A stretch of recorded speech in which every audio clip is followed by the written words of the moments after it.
और देखिए जब भी बातचीत होती है तब एक नया हमला हो जाता है। तो इसीलिए कह उन्होंने कहा, अगर गालिबाफ की बात की जाए, उन्होंने कहा कि देखिए ये कोई नया मामला नहीं है, हमारे लिए कोई चौंकाने वाला मामला नहीं है। बातचीत के दौरान हमला करने का इतिहास पुराना अमेरिका का रहा है। ऐसे में उनको अमेरिका के किसी वादे पर कोई भरोसा नहीं है और वो किसी भी संभावित हमले का जवाब देने के लिए अपनी तैयारी में जुटे हुए हैं।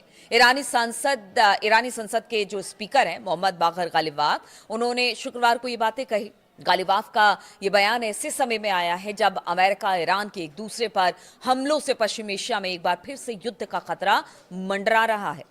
बाघेर गालिबाफ ने कहा कि अगर अमेरिका पिछले महीने दोनों देशों के बीच हुए समझौते यानी कि MOU को तोड़ता है तो फिर ईरान भी अपने बचाव के लिए पूरी तरह से यानी फुल स्केल के साथ, फुल डिफेंस स्केल के साथ हमला अमेरिका पर करने वाली है। इंडोनेशिया की पीपल्स कंसल्टेटिव असेंबली के स्पीकर अहमद मुजानी के साथ अपनी बैठक में गालिबाफ ने कहा कि ईरान को अमेरिका पर जरा भी भरोसा नहीं है और वो कभी से भी नहीं था। इसीलिए उन्होंने कहा कि बातचीत के दौरान मैंने अमेरिका के उपराष्ट्रपति JD वेंस को साफ तौर पर बता दिया था कि हमें आप पर जरा भी भरोसा नहीं है। मेरी नजर में सिर्फ वही लोग अमेरिका के साथ बातचीत कर सकते हैं जो युद्ध के लिए तैयार हों।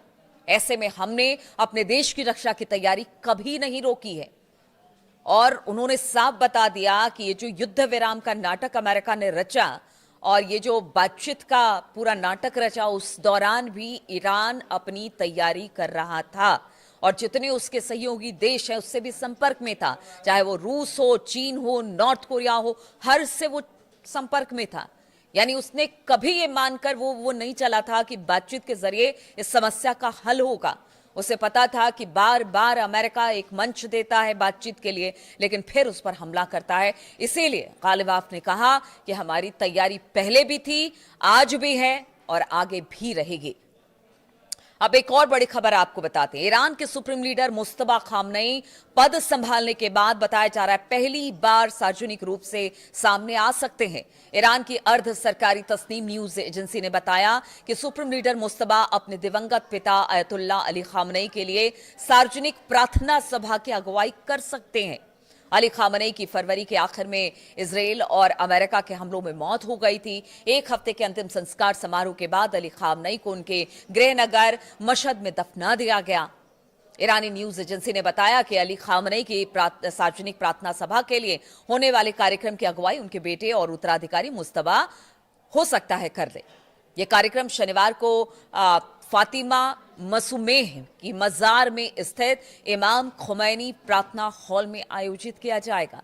इस रिपोर्ट के बाद यह अटकलें तेज हो गई हैं कि क्या मुस्तफा खामनेई आखिरकार सार्वजनिक रूप से सामने आएंगे, क्योंकि देखिए जब अली खामनेई साहब को सुपुर्द खाक किया जा रहा था उस वक्त भी मुस्तफा सामने नहीं आए थे। सिक्योरिटी थ्रेट बताया गया था कि उनकी सिक्योरिटी को लेकर खतरा है। लेकिन क्या अब जब प्रार्थना सभा है या उसकी अगुवाई की बात तस्नीम न्यूज एजेंसी कर रहा है तो क्या वाकई ऐसा होगा कि मुस्तफा जब से वो सुप्रीम लीडर बने हैं तब से किसी ने उन्हें नहीं देखा है। उनके संदेशों को टीवी पर जरूर प्रसारित किया जाता है। बार बार वो ये बताते हैं कि ईरान क्या कर रहा है, कैसे ईरान को आगे बढ़ना है, किस तरह से अमेरिका और इजराइल से दो दो हाथ करनी है। उस तरह के संदेश भी आते रहे लेकिन कभी मुस्तफा सामने नहीं आए। अब ऐसे में अगर ये खबर सामने आ रही है तो सबको इंतजार होगा कि क्या वाकई मुस्तफा सामने आते हैं और क्या अमेरिका और इजराइल को इस बात की भनक नहीं है कि वो कोई इसे लेकर कोई बड़े हमले की प्लानिंग ना करे। तो अब देखना होगा कि क्या मुस्तफा सामने आएंगे। जो प्रार्थना सभा अली खामनेई साहब के गम में रखी गई है उसमें शामिल होंगे, उसकी अगुवाई करेंगे, इस पर भी नजर रहेगी। और साथ ही अगर अमेरिका की बात की जाए, देखिए आज शनिवार है, फिर रविवार और सोमवार को देखना पड़ेगा। यानी ये शनिवार, रविवार और सोमवार ये हमेशा से क्रूशियल रहा है ईरान अमेरिका इजराइल युद्ध में।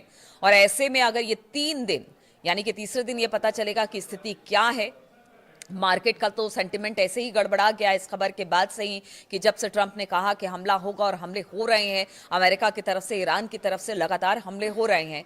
ऐसे में सोमवार का दिन बहुत क्रूशियल है, शनिवार और रविवार का दिन भी बहुत क्रूशियल है। आगे क्या होता है, कैसे होता है, क्या एक बार फिर से कोई बड़ा हमला होगा या फिर कुछ और चीजें सामने आएगी, या फिर जो मध्यस्थ देश हैं जो कि ईरान और अमेरिका के बीच मध्यस्थता कर रहे थे, वो इसमें कुछ अपना रोल अदा कर सकते हैं।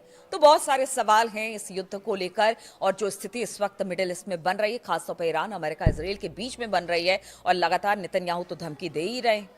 उन्होंने कह दिया है कि देखिए, हम कुछ भी हो जाए लेकिन हम परमाणु कार्यक्रम ईरान को आगे बढ़ने नहीं देंगे, उसके परमाणु कार्यक्रम को, और इसके लिए हमें जो करना पड़ेगा वो करेंगे। तो जो करने का मतलब क्या है? पहले भी हमला करते रहे हैं, आगे भी वो इसी तरह से षड्यंत्र रचते रहेंगे, चीजें खराब होती ही रहेगी। ईरान ने पहले ही कह दिया है कि अगर आप मारेंगे तो हम भी आपको मारेंगे। तो फिर ये युद्ध कहाँ जाएगा, कैसे आगे बढ़ेगा, क्या कुछ होगा, क्या इस समस्या का हल जल्दी निकलेगा? और इस समस्या की वजह से पूरी दुनिया में हलचल तेज हो जाती है, और इस हलचल से कई लोगों की जिंदगी बर्बाद हो जाती है। आप समझिए, तेल और गैस की किल्लत हो गई है, कई कई देश ऐसे हैं जो कर्ज में चले गए, बहुत सारी समस्याएं हैं इस एक युद्ध को लेकर। अब युद्ध का दायरा अगर बढ़ता है तो स्थिति और गंभीर होगी। तमाम बातों को लेकर, तमाम अपडेट्स को लेकर मैं आपके सामने आती रहूंगी, तमाम जानकारी आपसे साझा करती रहूंगी। फिलहाल बहुत बहुत शुक्रिया मेरे साथ इस वीडियो में शामिल होने के लिए। हाँ, कमेंट जरूर करते रहिएगा, बताते रहिएगा कि इस वीडियो के बारे में आप क्या सोचते हैं, इस युद्ध के बारे में आप क्या सोचते हैं, और किस तरह की मंशा के साथ अब ये युग आगे बढ़ेगा। आपके कमेंट का इंतजार रहेगा। बहुत बहुत शुक्रिया आप सभी का।